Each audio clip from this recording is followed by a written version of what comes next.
माननीय नवाब साहब हमारे बहुत अच्छे मित्र हैं, साथ में मंत्रिमंडल में भी रहे। पहली बात तो ये स्पष्ट हो जानी चाहिए कि जो सर्वे हो रहा है वो न्यायालय के आदेश पे हुआ है, और जितने लोग बोले हैं इन्होंने पत्थरबाजी का कोई जिक्र, कोई चर्चा नहीं की। अब हम एक चीज तो ये भी जानना चाहेंगे कि क्या पत्थरबाजी करने से न्यायालय का आदेश बदल जाता है? अगर न्यायालय ने किसी सर्वे का आदेश दिया तो उस आदेश को पलटने के लिए क्या तरीका है?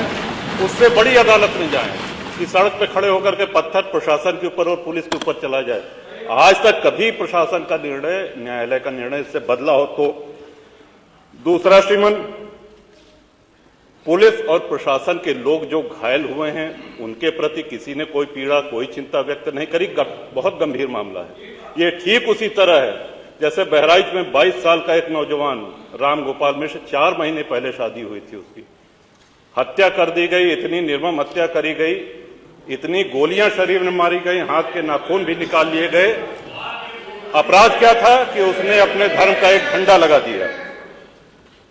और मैं वही आपके पिछले कार्यकाल के दौरान बताता हूं, 2012 से 2017 के बीच में, ये भी एनसीआरबी के ही डाटा है, प्रदेश में 815 सांप्रदायिक दंगे हुए और 192 लोगों की मौत उसमें हुई है।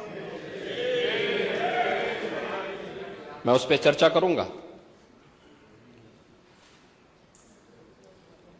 उससे पहले भी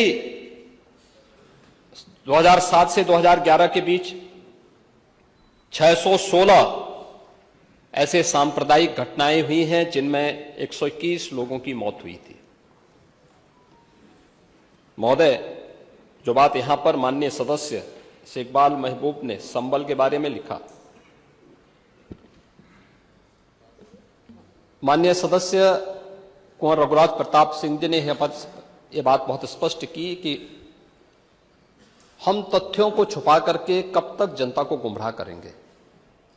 हर व्यक्ति जानता है कि माननीय न्यायालय के आदेश पे सर्वे का कार्य हो रहा था और सर्वे हो रहा था। दूसरा, मैं आपसे पूछना चाहता हूं, आप पश्चिम में जाएंगे, पता नहीं आप कैसे हैं, आपके पूर्वज भी हो सकता है, और पश्चिम उत्तर प्रदेश के हमारे सभी लोग अपने सामान्य संबोधन में राम राम ही कहते हैं, तो जय श्री राम कहां से सांप्रदायिक संबोधन हो गया? कहां से सांप्रदायिक संबोधन हो गया?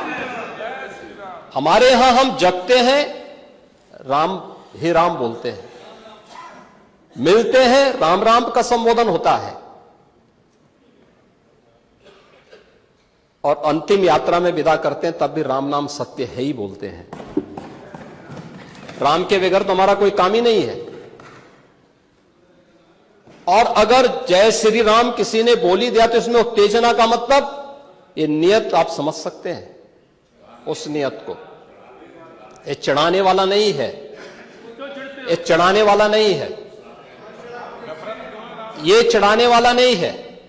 एक दूसरा, आपने कुंदरकी की जीत को वोट की लूट बताया। आप एक सदस्य का अपमान कर रहे हैं। आपके सदस्य की तो जमानत जब्त हो गई वहां पे। और क्या ये सच नहीं है? इस समय तो आज डिजिटल मीडिया का है। वहां का पठान, वहां का शेख सब कह रहे साहब हमारे पूर्वज तो हिंदू थे और आप भी, आपके पूर्वज भी हिंदू थे। क्या ये सच नहीं है? और क्या ये सच नहीं है कि देशी और विदेशी मुसलमानों की आपसी भिड़ंत है जो वर्षों की लड़ाई को लेकर के वहां चल रहा है? आप लोग सच पे पर्दा डालने का प्रयास कर रहे हैं, लेकिन एक चीज जरा नोट करना कि सूर्य को, चांद को और सत्य को बहुत देर तक छुपा कोई नहीं सकता है, और सत्य जरूर सामने आएगा। और उसी सत्य के बारे में कहा जा रहा है। नेता प्रतिपक्ष कह रहे थे कि वहां की स्थिति ऐसी है कि अगर मंदिर आ भी जाए, क्या मंदिर बन जाएगा? मैं कहता हूं, ये तो बाबरनामा भी कहता है कि हर मंदिर को तोड़ करके एक ढांचा खड़ा किया गया। आप तो एक श्रेष्ठ ब्राह्मण कुल में आपने जन्म लिया है। आप तो भारत के पुराणों की परंपरा पर विश्वास करते हैं।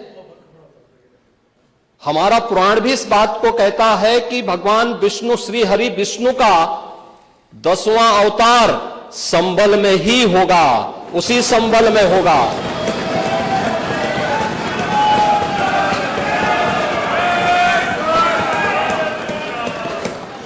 और यह तो केवल सर्वे की बात थी।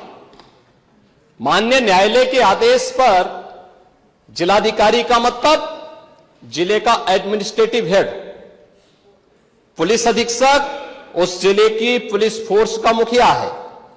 इनका दायित्व है कि शांतिपूर्ण तरीके से किसी सर्वे के कार्यक्रम को वहां पे संपन्न करना, माननीय न्यायालय के आदेश को अक्षरशः अनुपालन करना। और सर्वे 19 नवंबर को भी हुआ, 21 नवंबर को भी हुआ, 24 नवंबर को भी सर्वे का कार्य चल रहा था। क्या यह संभव है? नहीं, 21 को संपन्न नहीं हुआ था। ये लगातार सर्वे का काम चल रहा था। और सर्वे के कार्य के दौरान पहले 2 दिन कोई भी शांति भंग नहीं हुई। तीसरे दिन जब 23 नवंबर को जुमे की नमाज के पहले और जुमे की नमाज के दौरान जिस प्रकार की तकरीरें दी गईं, उन तकरीरों के बाद माहौल खराब हुआ। और फिर उसके बाद जिस प्रकार की स्थितियां की गई थी वो सबके सामने है। और इसलिए मैं कह रहा हूं, हमारी सरकार ने तो पहले ही कहा कि हम जुडिशियल कमीशन बनाएंगे। ये एक्ट के अंतर्गत ही कमीशन बना हुआ है। माननीय सदन में उसकी रिपोर्ट भी आएगी। दूध का दूध और पानी का पानी सबके सामने आएगा। मैं केवल एक बात कहना चाहता हूं कि अगर संभल के बारे में हम जब बात करते हैं महोदय, एक लंबा सिलसिला है इस संभल का। और अगर मैं संभल की जब चर्चा करता हूं तो संभल में कैसे माहौल खराब किया गया वहां पे। ये संभल में दंगों का जो इतिहास है 1947 से ही प्रारंभ होता है। 1947 में एक मौत होती है। 1948 में 6 लोग मारे जाते हैं। 1958 में भी दंगा होता है। 1962 में भी दंगा होता है। 1976 में भी 5 लोगों की मौत वहां पर हुई थी। और 1978 में 184 हिंदुओं को सामूहिक रूप से जला दिया गया था। 184 हिंदुओं को हत्या हुई थी, हिंदुओं की हत्या हुई थी और जलाया भी गया था। और 184 हिंदू मारे गए थे वहां।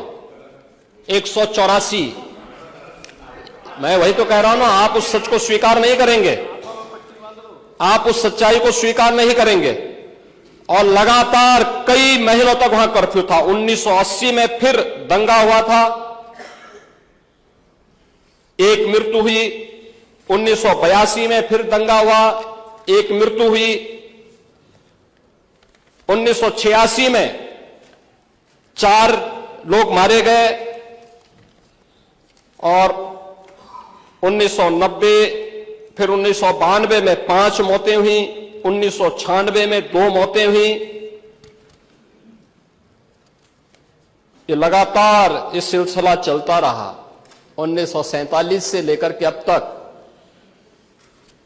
209 हिंदुओं की निर्मम हत्या वहां हुई है संभल के अंदर।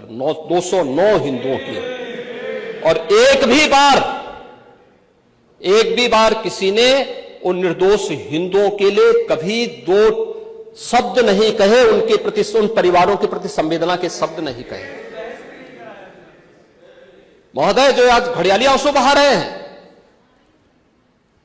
ये लोग कभी भी उन निर्दोष हिंदुओं के बारे में कभी दो शब्द नहीं कहे। वहां पर 1978 में जो दंगा हुआ था, महोदय किस प्रकार की स्थिति थी। एक वैश्य जिसने सबको उधार दे रखा था पैसा,